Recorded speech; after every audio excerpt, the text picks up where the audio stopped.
Dakulang tabang ang naitatao sa tuyakang dagat, lalong-lalo na sa tuyang mga kabusawenyos.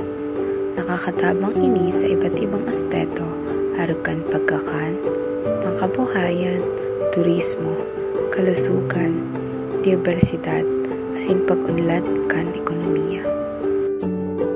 Saro sa mga nanginginabang kaini ang mga parasira. Ini dakulang tabang para sa inda, lalo na pagdakolan sa indang dako. Pagdidinailan man ang saro sa mga bistong kabuhayan hindi sa kabusan. Saro sa mga bistong paragibo kaini ang sarong lalaki indiyo sa Kastilyo. Sa tong aramon asin saksihan at sa indang pamumuhay bilang paraduktok dinailan.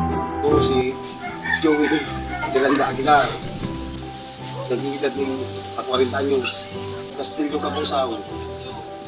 Naarin po kamo nagpuan maging para dinailan. Namanahan ko sa magulang ko yan. Peraman po ang kinikita ni Do kada aldaw.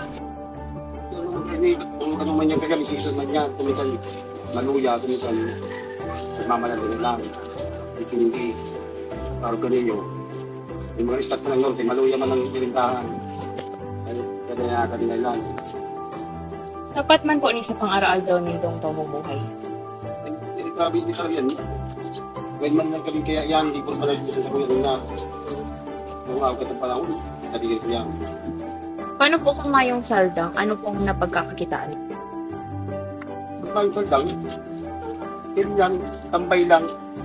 Daw lang dyan, skin lang kaya. Maka-start. Ano pong maipapayo nindo sa mga kasabayan natin? Generasyon.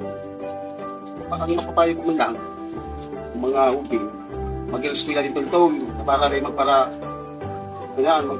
karigos ang tao. Yun lang yan.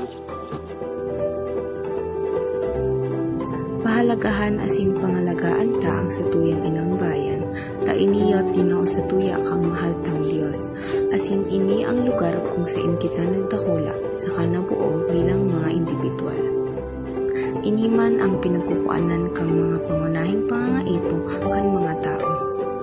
Kaya mahalaga ang pahalagahan ta ang sa tuyang inang bayan asin mga likas na yaman para mapanatili ta ang sa indang kalagayan asin padagos na magamit sa mga maarabot na henerasyon.